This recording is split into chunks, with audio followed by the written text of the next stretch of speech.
미국이 시리아 주둔 부대에 가해진 공격에 대한 보복으로 이란 지원군 대상으로 공습을 펼치면서 19명이 사망했습니다. 중동 지역에서 전쟁의 긴장감이 더욱더 고조되고 있는데요. 조 바이든 미국 대통령은 공습 직후 미국은 국민을 보호하기 위해 강력하게 행동할 준비가 돼 있다고 경고했는데 관련 이야기 함께 나눠보겠습니다.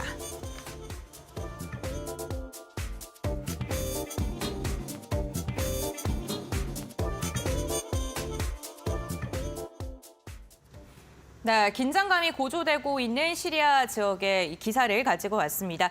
2011년부터 심각한 내전을 겪고 있는 시리아인데 시리아 같은 경우에는 이란과 러시아의 지지를 또 받고 있기 때문에 관련 이슈가 국내 증시에 그리고 세계 증시에 어떠한 영향을 미칠지 짚어보도록 할 텐데요.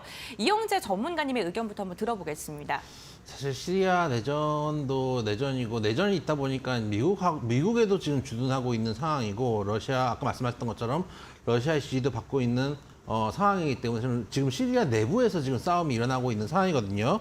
그러다가 지금 23일 F-15 전투기를 통해서 시리아 동부 지역에 이란 혁명 수비대 소속 시리아 무장단체가 이용한 시설 두 곳을 미국이 공습을 하게 됩니다.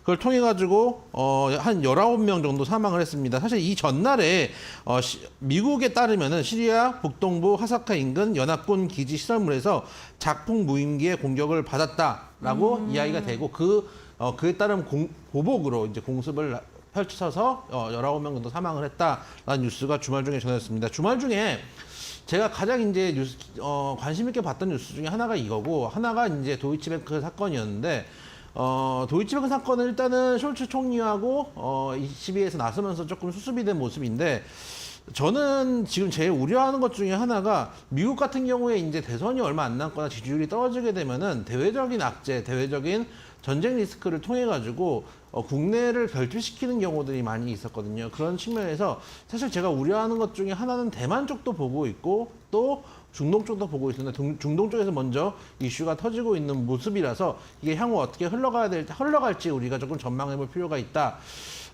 최근에 미국이 바이든 이전에 트럼프 대통령 때부터 어떻게 보면 자국 우선주의를 펼치면서 과거에 미국이 가고 있던 길과 다른 길을 지금 가고 있습니다. 과거에 미국은 세계의 경찰이라는 이야기를 들으면서 전 세계적으로 본인들의 경제력과 군사력을 통해서 전체적인 질서를 유지하는 역할을 해줬다라고 한다면은 최근에는 그 흐름들이 많이 깨지고 있는 상황입니다. 특히 우리가 주의 있게 봐야 될 게 한 지지난주쯤에 나왔던 뉴스로 제가 기억을 하고 있는데 사우디와 이란 간에 서로 이제 어떻게 보면은 사이가 안 좋은 상황이죠. 근데 거기 사이에 중국이 껴가지고 새 정상이 모여서 사진을 찍는 그림이 우리 뉴스에도 전해졌습니다.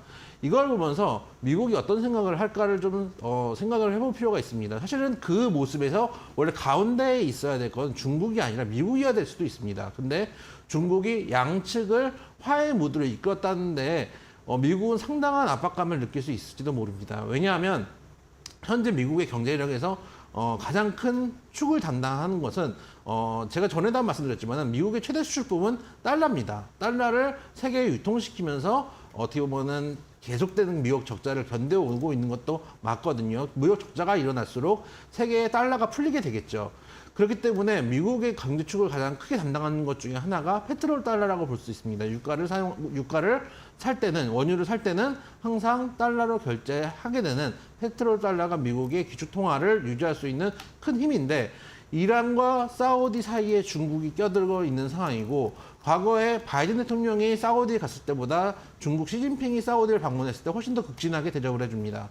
페트롤 위안이 들어설 수도 있다라는 부담감을 미국이 갖고 있을 수도 있다라는 생각을 물연듯 하고 있었는데 이번 주말 중에 일어나는 사건을 보면서 이란 그리고 사우디 쪽에 경고를 하고 있는 게 아닌가라는 생각을 하게 됐습니다. 중동 쪽에 불안감을 조성하면서 사우디한테 이제 압박을 하는 거죠. 너 누구 편이니? 이란하고 편을 먹을 거니? 아니면 우리 편이니? 하면서 편가르기를 시작하는 게 아닌가라는 생각을 하게 됐습니다. 그런 측면에서 앞으로 대리전 양상이 될 미국과 중국 간의 갈등 양상 지속적으로 시장에 부각될 가능성이 있다라고 판단을 하고 있습니다.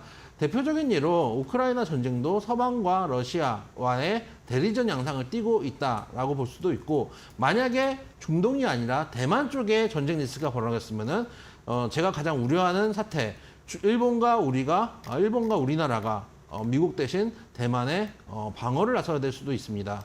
그럴 경우에 중국 소위 말하는 사회주의 진영과 자유주의 진영 간에 대만을 중심에 놓고 싸움이 벌어지고 미국의 대리전이 펼쳐질 수도 있는데 이곳이 아니라 이제 중동에서 중국과 미국 간의 대리전이 펼쳐질 수 있다.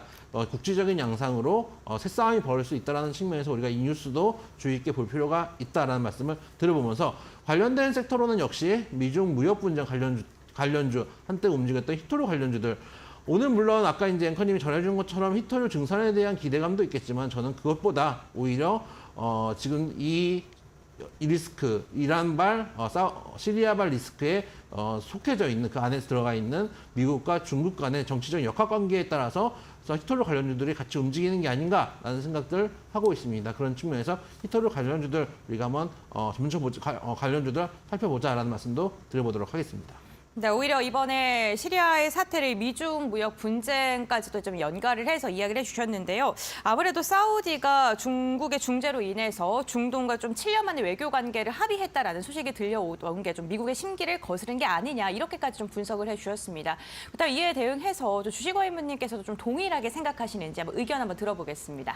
네, 일단은 뭐 비슷한 관점이긴 한데 일단은 아직까지는 미국과 중국의 사이가 안 좋지 않습니까? 서로 지금 견제하는 사이이기 때문에 사실 지금 대표적인 주식시장에서 이제 미중 관련된 종목이라고 한다면은 히토류 섹터가 일단은 많이 움직임이 나오고 있고 오늘 같은 경우에는 히토류 관련된 뉴스 기사들도 몇몇 개 보여지기 때문에 일단은 히토류 관련 종목들 주목해 보는 거에 있어서는 주쌤도 긍정적이라고 보고 있고 이미 주쌤도 주식 빅리그 통해서 동국 RNS와 같은 히토류 관련 종목 제시를 도와드리기도 했었죠. 그렇기 때문에 지금 시점에서 이슈 나오는 거는 계속해서 체크해 볼 필요가 있다고 보고 있고 저는 오히려 오늘 이제 오전 방송에서도 관련 종목들이 계속해서 움직임이 나올 가능성이 높으니까 오히려 매도를 좀 걸어두시면서 단기적으로 급등했을 때 단기 차익 실현하는 관점으로 보시라고 조언 드리기도 했었거든요.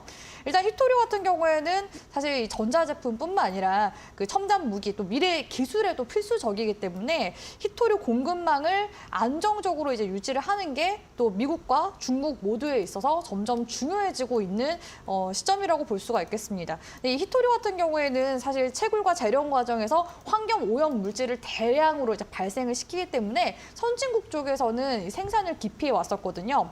그래서 중국이 히토류 시장을 독점하다시피 진행을 했었는데 미중 갈등이 이제 본격화되자마자 지금 중국 쪽에서 계속해서 히토류 무기화 방침을 2017년도, 18년도부터 계속해서 꺼내오기 시작한 것으로 이제 보여집니다. 근데 제가 이전에도 이 히토류 쪽은 한번 말씀드렸지만 중국 쪽에서 이제 기존에는 워낙 그 히토류 점유율이 높다 보니까 과거에 일본 쪽에 그 수출 규제 제재 가할 때 히토류 쪽으로 수출 제재를 가한 적이 있었거든요. 그래서 일본 같은 경우에는 2010년도 센가쿠 열도에서 중국인 선장이 일본 해경에 그 체포되는 사건이 있었는데 그때 이제 중국에서 히토류 수출을 알 수 없는 그런 이제 이유로 계속 지연시켜 오기도 했습니다. 그래서 이에 대해서 일본 같은 경우에는 재빠르게 경제 사업성의 대책 발표가 이제 10월 달에 있었고요. 그리고 11월에는 호주의 히토류 업체 라이너스에 대한 출자가 빠르게 11월 달에 이루어지기도 했습니다. 그래서 일본 같은 경우에는 중국에 대한 이제 의존도를 이제 탈피시켜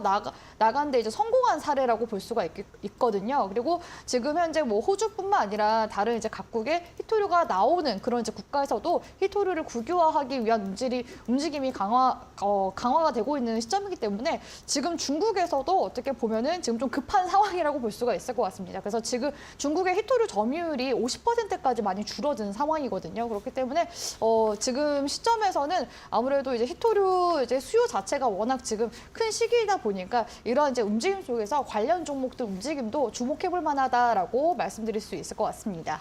네, 알겠습니다. 어쨌든 관련 종목들 이슈가 있을 때마다 들썩이고 있는 건 맞는 것 같습니다. 유니온 같은 경우에도 좀 대표적인 대장주죠. 오늘 20% 가까이 좀 급등하는 움직임이 나왔었는데 그렇다면 관련 종목들을 한번 살펴보겠습니다. 이영지 전문가 좀 짚어주시죠. 이 유니온은 제가 한 2주 정도 전에 말씀을 드렸던 것 같아요. 그랬더니 그때 이제 은배랭커님이 왜 하필 유니온이냐 라고 물어서 대장주기 때문에 유니온이다라고 말씀을 드렸던 기억이 나는데 항상 이제 이런 종목들은 항상 이슈가 나올 수 있습니다. 지금 어쨌든 간 양쪽의 사이가 안 좋기 때문에 이때 어떤 이슈가 터질 때 히토류 관련주들 일단은 시장에서 부각을 받을 수밖에 없고 지금 시장 장세 자체도 중요합니다. 개별주 장세가 펼쳐지고 있기 때문에 뉴스에 되게 민감한 시장이기도 합니다. 그런 측면들을 봤을 때 항상 눌림목일 때 관심 있게 보자라는 말씀을 제가 지지난주쯤에도 드렸습니다. 오늘 최고가 기준으로 했을 때는 19.52%가 20%까지 올라갔었습니다. 화면 한번 보시면은 자회사 유니언 머티리얼을 통해서 히토류 자석을 대체 가능한 페라이트 마그네틱을 제조하고 있는 회사입니다. 그러다 보니까 히토류 관련주로 부각을 받았고 눌림목단 말씀을 드렸는데 현재 장기 입형때까지 한번 찍고 내려오고 있는 상황이기 때문에 만약에 지난번에 말씀드렸을 때 갖고 계셨던 분들 매수하셨던 분들이라면은 반절 정도는 매도를 하고 나머지 반절 정도는 가져가 보자. 지금 신규 접근하기엔 좀 부담스러운 자리인 건 맞다. 오늘 어쨌든 뉴스가 이슈가 나왔기 때문에 관심 종목에 넣어놓고 다시 한번 눌림목 공간 자리 한번 노려보자라는 말씀을 드려보도록 하겠습니다. 그 다음 관련 종목으로는 세노텍이라는 종목을 말씀드려보도록 하겠습니다. 제가 금요일 날 말씀드렸던 종목이죠. 바로 하루 1거래일 됐던 종목인데 현재에서 한 7% 정도 상승하고 있는 흐름을 보여주고 있습니다. 그 당시 이차전지 같은 들어가는 소재를 갈아내는 세라믹 비드를 생산하고 있다라고 말씀을 드렸는데 역시 히토류 같은 광물도 갈아내는 분쇄하는 세라믹 비드를 생산하고 있기 때문에 과거부터 히토류 관련주로도 분류되어 왔던 종목이기도 합니다. 현재 시세 정고점까지 박스권 상단까지 와 있는데 사실 가지고 계시는 분들이라면은 지금 구간에서 정리할 정도로 시세가 나왔다고 보이진 않습니다. 만약에 박스권 상단 2,200원에서 2,300원 제가 목표가를 그 정도 드렸는데 그 자리를 돌파하게 된다면 위에 매물이 없는 상태이기 때문에 훨씬 더 빠르게 움직일 수 있다라는 측면에서 보유하신 분들은 보유 가능하고 만약에 매수를 원하시는 분들은 유동요원보다 이 종목이 차라리 나올 수도 있습니다. 분할 매수 관점으로 접근하셔야지 오늘 이슈가 나왔는데 한 번에 다 몰아서면 안 된다라는 말씀을 드려보도록 하겠습니다. 마지막으로 말씀드릴 종목은 해인이라는 종목입니다. 이 종목을 왜 말씀을 드리냐면 오늘 같은 경우도 좀 마이너스를 기록하고 있는데 여러분들이 과거에 히토류다 혹은 뭐 2차전지 같은 경우도 그럴 수도 있고요. 혹은 뭐 제일 이제 대표적인 게 정치인 관련 테마주일 수도 있습니다. 또는 뭐 수소차 같은 경우도 그럴 수 있는데 테마들이 형성이 될 때 주식을 오래 하신 분들은 옛날엔 이 테마 이런 것들이 있거든요. 근데 테마도 시세가 도는 거에 따라서 한 번쯤은 그 테마에 다시 들어오기도 하고 또 때로는 그 테마에서 나갈 때도 있습니다. 해인 같은 경우는 오늘같이 이슈가 있는 날에도 제대로 움직이지 못하고 마이너스를 기록하고 있습니다.